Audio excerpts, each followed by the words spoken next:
Oke, jadi seperti yang kalian tahu, gua itu sudah hampir 7 tahun ya di market financial ya, dimulai dari forex ya, saham, kripto, itu gua udah rasain semuanya. Dan banyak lagi ya, gua pernah kena tipu di pengalaman trading pertama gua di forex, gua udah pernah margin call, gua all in di satu koin terus udah gitu dapet jackpot, gua pernah all in juga terus udah gitu gua malah nyangkut. Jadi hampir semuanya udah gue rasakan selama 7 tahun ini.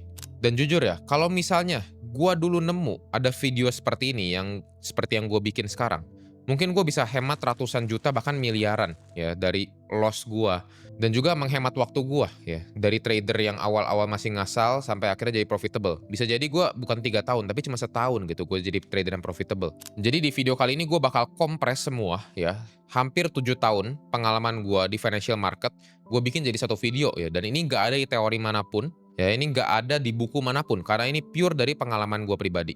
Jadi make sure kalian nonton sampai habis biar kalian nggak ketinggalan satupun ya dari video ini. Hal pertama yang mau gue sampaikan yaitu namanya trend is your friend. Ya, jadi kebanyakan orang mungkin kalian pernah dengar juga, ayo kita buy the dip, buy the dip. Tapi buy the dip ini, itu gak works untuk ketika market lagi downtrend. Buy the dip ini justru malah works pas lagi market lagi uptrend. Ya, ketika market lagi naik, dia make high, ya, terus itu dia make low. Nah, di situ baru kita buy the dip. Karena market akan naik lagi nextnya, karena trennya masih naik. Tapi ngapain coba? Kalau misalnya market lagi turun, kita tahu ini udah downtrend, kita buy the dip setiap kali market turun. Ya bener, DCA bisa. Tapi ketika kita tahu, kemungkinan besar targetnya misal, ya Bitcoin, pas harga masih 100.000 waktu itu. Banyak orang yang bilang, oh ini Bitcoin nggak bakal turun di bawah 100.000. Kita buy the dip aja sekarang. Tapi sedangkan kalau kita lihat buy trend, itu emang udah bearish. Dan bisa jadi, emang sampai 60 ribuan dan sekarang, per hari ini gue syuting 58.000 Bitcoin. Nah justru sekarang, baru area yang bagus untuk membeli. Kenapa? Kan ada teorinya, trend itu ada teorinya. Ya, ada 5 kan. Ini Elliott Wave lah, by the way. Ada 5 wave. Jadi jangan sampai kalian lagi downtrend, kalian buy the dip, buy the dip, buy the dip, tanpa kalian tahu ya pergerakan trennya seperti apa. Ya kan, itu kan kalian malah nyangkut lebih dalam. Justru yang harus kalian lakukan ketika uptrend, bener, kalian itu buy the dip. Tapi ketika kalian misal lagi downtrend, kalian jangan buy the dip, kalian malah sell the rip namanya. Ya. Jadi ketika market ripping up atau market lagi naik, justru kalian jual, ya kan? Di titik lower high-nya kan, kalian jual, turun lagi, kalian naik lagi, jual lagi, simple itu jadinya ya. Dan kalau misalnya market lagi sideways, seperti apa? Kalian tinggal buy low, sell high, turun lagi, buy low lagi, sell high lagi, turun lagi, buy low lagi, sell high lagi. Sesimpel itu. Jadi harus ngerti konteks market ya, jangan pernah melawan tren. Gua dulu sempat melawan tren. Marketnya lagi naik terus, gue short. Akhirnya udah gitu gue nyangkut, nyangkut, nyangkut, akhirnya gue cut loss. Cut lossnya jadi jauh lebih besar gitu. Karena gue sok-sokan mau timing topnya gitu. Dan selanjutnya ini mungkin nyambung ketika tadi market sideways. Ada orang yang sebenarnya bisa trading di market sideways, tapi ada juga orang yang nggak bisa trading di market sideways. Kalau gue pribadi, gue sebenarnya bisa-bisa aja. Ya, cuman kebanyakan orang itu kan nggak bisa. Market sideways itu bisa gue bilang market yang boring, yang volumenya kecil, nggak volatil. Justru itu bikin orang yang banyak ancur di sana, banyak yang kebakar di market di sana. Ketika marketnya tuh lagi sepi, lagi boring. Kenapa? Karena mereka itu pengen trading, mereka tuh haus, ya, haus akan trading. Sampai akhirnya setup yang sebenarnya jelek pun mereka anggap bagus. Ini kan ibarat sama seperti kalian lagi lapar. Kalian lagi lapar nih, kalian belum makan seharian. Kalian lihat makanan apapun, iklan makanan apapun, kalian bakal pengen makan itu. Walaupun sebenarnya kalian nggak terlalu suka. Misalnya, kalian tuh nggak terlalu suka mie gitu ya. Tapi karena kalian kelaparan, kalian lihat mie itu seperti, wah ini makanan yang enak banget. Padahal biasanya kalian nggak suka. Gitu kan. Jadi ketika memang lagi gak ada opportunity, mending kalian nggak usah trading. Karena dulu gue paksa trading, ya, gue malah kebakar di market gitu. Pas lagi gue waktu itu ya, uang gue ada 700 juta, gue kebakar, gue hilang 200 juta bayangin. Itu kan hampir sekitar 25% sampai 30% uang gue tuh kebakar di sana. Kan sayang banget ya kan. Selanjutnya, yaitu ukur altcoin dalam Bitcoin. Pairnya jangan selalu altcoin slash USDT, nggak usah. Misal Sol USDT, Ethereum USDT, jangan selalu seperti itu. Dibandingin dengan Bitcoin. Karena apa? Tujuan beli altcoin itu untuk outperform Bitcoin. Lu ngapain beli altcoin kalau misalnya Bitcoin naiknya lebih tinggi? Secara resiko aja altcoin lebih besar, tapi gainnya lebih kecil dibanding Bitcoin. Ngapain? Gitu kan? Mending kalian beli Bitcoinnya langsung, itu yang udah paling safe-nya. Seperti itu. Jadi dibanding kalian cuma lihatnya soal USDT, SUI USDT gitu kan. Pengu USDT, kalian carinya coba kayak Sol BTC gitu kan, Sui BTC, biar kalian tahu secara rasio, itu Bitcoin outperform atau Sui yang outperform, atau altcoin yang outperform, seperti itu kan. Dan untuk outperform Bitcoin pun, itu dibutuhkan altcoin yang cukup bagus ya kan, yang strong. Jadi jangan sampai kalian bet ke altcoin yang resikonya lebih besar, ya, terus udah gitu altcoin-nya nggak strong pula, terus kalah sama Bitcoin gain-nya. Ngapain? Ya itu nggak guna banget. Nah selanjutnya, ini kita masuk ke bagian kedua, ya, yaitu tools dan juga trading view lah. Kita masuk ke daerah trading view. Ini yang perlu kalian kuasai, ya, harus kalian kuasai, yaitu supply dan juga demand atau support resistance. Mungkin kedengarannya basic, support resistance gue udah tahu dan lain-lain. Tapi kalian nggak ada yang tahu sedalam itu. Nggak pernah deep dive. Support itu kemungkinan breakout-nya kapan? Berapa kali disentuh kemungkinan bakal breakout? Kalau fake breakout apa yang terjadi? Kalian nggak ada yang tahu kan? Kalian cuma tahu, oh support itu area beli, resisten area jual. Ya itu juga anak SD juga tahu. Tapi ketika kalian deep dive, kalian benar-benar ngerti support dan resisten itu seperti apa. Ya. Bahkan ketika kalian udah benar-benar ngerti support dan resisten, kalian nggak butuh sama sekali metode lain untuk kalian trading. Support resisten udah sangat-sangat cukup. SNR doang, supply demand doang. Mungkin dari kalian ada juga yang fundamentalis gitu. Ah, nggak masalah, gue nggak mau lihat chart. Ya, chart tuh buat orang bego gitu. Gue pengen DCA Bitcoin aja per bulan gitu, ikutin Timothy. Bener, nggak masalah DCA Bitcoin tiap bulan. Tapi ketika kalian bisa lihat chart, ketika kalian bisa tahu kemungkinan besar ini area support nih adalah area yang bagus untuk membeli. Kenapa lu gak tunggu sebentar sampai kena support lu baru beli? Ya kan? Ketika di resisten ngapain lu beli? Ya kan?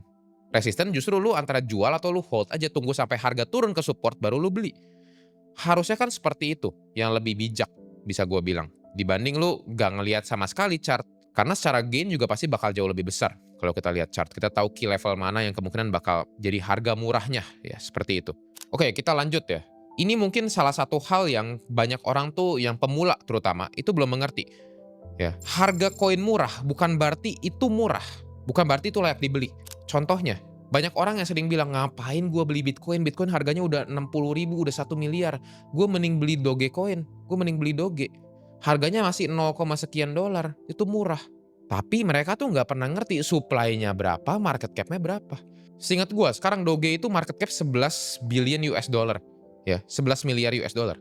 Terus masih banyak orang yang bilang Doge bakal 100x. Itu kan nggak mungkin. Bitcoin aja sekarang market cap-nya berapa? 1,1 triliun US dollar. Ya kan? Doge 11 miliar US dollar. Kalau 100x, Doge berarti setara dengan Bitcoin. Mungkin atau enggak? Realistis atau enggak? Kan nggak possible seperti itu. Jadi bukan artian harga koin murah sama dengan itu layak dibeli, sama dengan itu murah. Misalnya, kalian lihat lagi, oh Shiba Inu itu harganya jauh lebih murah dibanding Doge. Kalau gitu gue mending beli Shiba Inu dibanding Doge. Kan nggak seperti itu juga cara kerjanya. Kalian lihat supply-nya. Supply-nya Shiba itu 1000 kali lipat lebih banyak dibanding Dogecoin. Ya, dibanding Doge. Jadi wajar dong harganya Shiba ini 1000 kali lebih rendah dibanding Doge. Gitu loh. Harusnya logikanya nangkep ya. Kalau kalian masih gak nangkep ya gue bingung gimana cara jelasinnya lagi. Tapi intinya, harga murah, misal harganya kelihatan 0,000 sekian dolar, itu bukan berarti itu murah. Bukan berarti itu bisa jadi 60.000 dolar kayak Bitcoin. Gak mungkin. Karena kalau enggak market cap-nya berapa itu? Gue gak ngerti lagi itu. Gak mungkin lah. Itu udah sangat-sangat impossible. Selanjutnya, ya, ketika kalian pengen invest di sebuah altcoin, ya walaupun gak gue sarankan, kalian harus lihat tokenomics-nya. Tokenomics itu ibarat kayak saham lah, kayak free float. Kalian harus tahu juga circulating supply yang benar-benar beredar tuh berapa persen. Misalnya, oh ada sebuah altcoin ini di atas 25% ya untuk publik. Ya itu nggak masalah, itu oke. Publik itu kontrol 25%-nya, no problem. Tapi ada beberapa altcoin yang cuma 10% circulating supply-nya. Akibatnya kayak apa? Contoh kayak koin OM namanya. Ya, OM. Mantra kan, itu nama koinnya. Itu dihajar rakpul ke bawah hanya dalam waktu sejam. Karena apa? Karena developer punya banyak banget koinnya. Sedangkan yang di market itu cuma kurang dari 10%. Koin-koin yang seperti itu tidak layak diinvest. Bahkan menurut gua pribadi, jangan pernah invest di altcoin. Gitu, invest Bitcoin only. Beli altcoin hanya untuk dapat cuan. Cuan itu dibelikan Bitcoin lebih banyak. Ya, sesimpel itu prinsipnya. Pelajaran selanjutnya ya, pakai banyak exchange ya, dan jangan pernah takut pakai DEX ya atau decentralized exchange. Kenapa? Kalian bayangin ya, ini kalau misalnya kalian dulu jadi korbannya FTX, kalian put semua duit kalian buat beli Bitcoin di FTX, itu hancur kalian. Ya nol, duit kalian nggak bakal bisa dibalikin, ya kan? Misalnya sekarang kalian lagi bagi-bagi, ya misal kalian bagi-bagi, kalian punya porto 10 M, misal 1 M ada di exchange Thrift gitu ya, 2 M ada di Flock, 3 M ada di Indodax, ya dipisah-pisah gitu. Terus ada beberapa yang di self custody, punya ledger sendiri, ada beberapa di exchange luar misalnya. Itu ya lebih nyaman dan lebih aman. Kalian nggak bakal merasa takut. Karena amit-amit salah satu exchange dari itu hancur, uang kalian tuh minimal hilangnya nggak sebanyak itu. Itu disebut dengan diversifikasi asetnya kan. Taruh di tempat yang berbeda-beda. Sama kayak kalian taruh duit di bank. Misal, ada bank A, bank B, bank C, bank D. Kalau bisa kalian sebar gitu. Kalau uang kalian udah banyak ya. Uang kalian udah ya 20 miliar ke atas gitu. Bisa disebar. Karena amit-amit kalau ada bank run atau bank itu collapse, kan kita nggak tahu di masa depan terjadi seperti apa. Minimal kita nggak bangkrut sampai nol duitnya. Dan sekarang yang lagi rame apa? Lagi rame yang namanya DEX ya kan, Hyperliquid dan lain sebagainya, Decentralized Exchange untuk trading, Perp DEX. Jadi kalian jangan takut untuk coba itu. Waduh gua takut, gua gak ngerti ini ribet, harus connect wallet, harus ada nge-bridge dan lain sebagainya. Jangan takut, cobain. Karena kalau misalnya kalian gak pernah nyoba, kalian gak bakal tahu ekosistem kripto sebenarnya seperti apa. Trading di DEX itu adalah trading realnya kripto. Trading di exchange, ya exchange, seperti exchange apapun lah, gua nggak usah sebut. Itu adalah transaksi kripto yang sebenarnya palsu. Karena kan kripto tuh dari blockchain kan. Kalau misalnya kita transaksi di exchange itu nggak pakai blockchain. Kecuali kita transfer antar wallet ya itu pakai blockchain, bener. Tapi kalau misalnya kita pakai DEX, Decentralized Exchange, itu benar-benar langsung ke blockchain-nya, interact-nya. Misal kita pakai DEX-nya Hyperliquid gitu kan, atau pakai DEX-nya Aster, DEX-nya Lighter gitu. Ya itu langsung interact-nya langsung ke blockchain-nya. Itu justru esensi asli kripto, seperti itu. Oke, selanjutnya. Dan menurut gue ini yang paling penting. Ya, kalian itu jangan invest di koin, tapi invest di narasi. Kalian harus tahu narasi apa yang lagi hype, narasi apa yang lagi viral. Kalian riding the wave di sana. Misalnya nih, narasi koin-koin AI lagi bagus sekarang. Tapi kalian masih pengennya, aduh gue mau holdnya Zcash aja Zcash. Karena gue cinta mati sama Zcash. Gue cinta mati sama Hyperliquid. Gitu kan? Tapi padahal momennya, uangnya, money flow-nya lagi masuk ke koin AI. Jadi investnya jangan ke sebuah koinnya, tapi ke narasinya. Ketika misal lu tahu nih, oh narasi AI lagi bagus nih. Kalian cari koin-koin yang berpotensi bagus, tapi di narasi AI. Kalian harus bisa beradaptasi. Misal, oh koin Tao bagus nih. Biasanya abis Tao tuh bakal ke mid cap. Tao kan large cap kan. Ke mid cap. Mid capnya apa? Oh misal ada Render, ada AKT gitu, IONET, dan lain-lain. Bisa masuk ke sana. Oh setelah itu ada potensi ke small cap. Oh mungkin bisa ke VVV gitu. Atau mungkin bisa ke Arkham. Nah itu kalian harus ngerti ya, itu elevator konsep seperti itu. Jadi investnya di narasi bukan di koin-koin doang gitu. Kalian harus tahu narasi yang sekarang sedang terjadi itu seperti apa. Dan narasi apa yang berpotensi kasih kalian cuan besar. Dan ini kita bisa lihat ya, dari 2020, dari 2021, 2020 ada namanya DeFi Summer. Kita betting ke koin-koin DeFi. 2023, 2024, 2025. Itu koin apa? Itu koin AI yang naik. Ya kita invest ke koin AI atau riding the wave koin AI. Sempat juga ada GameFi gitu, Layer One dan lain-lain, itu kita investnya ke sana. Ikutin naratifnya, bukan ikutin koinnya. Dan selanjutnya, kalian jangan pernah setia sama satu koin. Ya, never marry your bags. Karena kalian secinta-cintanya sama satu koin, kalau ada koin baru yang muncul, itu koin pasti bakal outperform. Ya, koin baru itu biasa lebih baik dibanding koin lama. Contohnya, ya, orang banyak yang mendewa-dewakan Ethereum dari dulu. Ternyata muncul namanya Hyperliquid, boom, terbang. Berkali-kali lipat. Sedangkan Ethereum cuma naik 3 kali lipat di cycle ini, ya. Dari 2023 sampai 2025 cuma naik 3 kali lipat. Hyperliquid berapa puluh kali lipat kalau kalian bayangin. Jadi koin baru selalu ngalahin koin lama. Jadi kalau ditanya, apakah nanti next bull run gitu Solana masih perform? Apakah next bull run nanti Ethereum masih perform?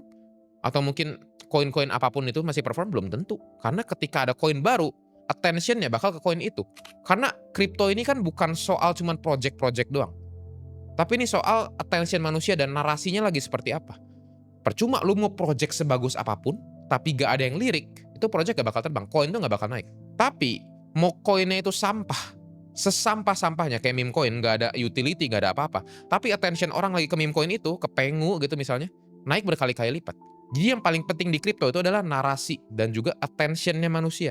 Selanjutnya, ini mungkin kalian udah banyak yang dengar, yaitu risk per trade 1%. Dan ini yang gue selalu ngomong ke kalian. Dan ini pun teknik yang gue selalu pegang bahkan sampai gue mati.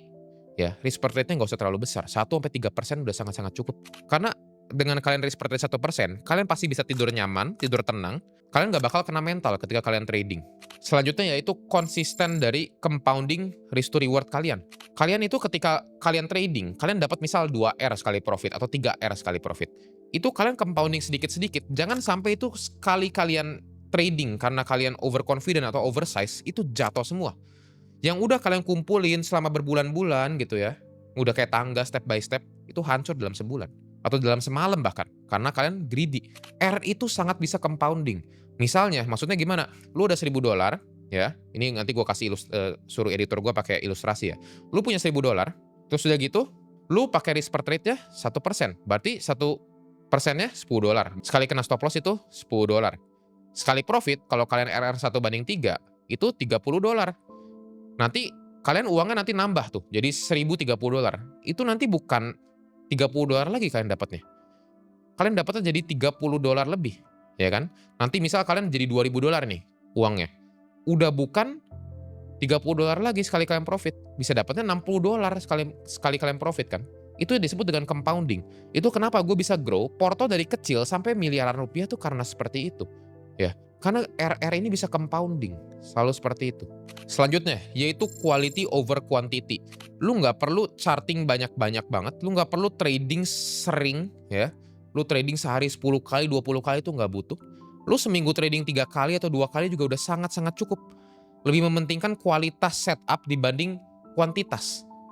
Percuma lu trading 20 kali, ya, tapi lu banyak SL. Akhirnya lu pertama kegerus dengan fee, ya.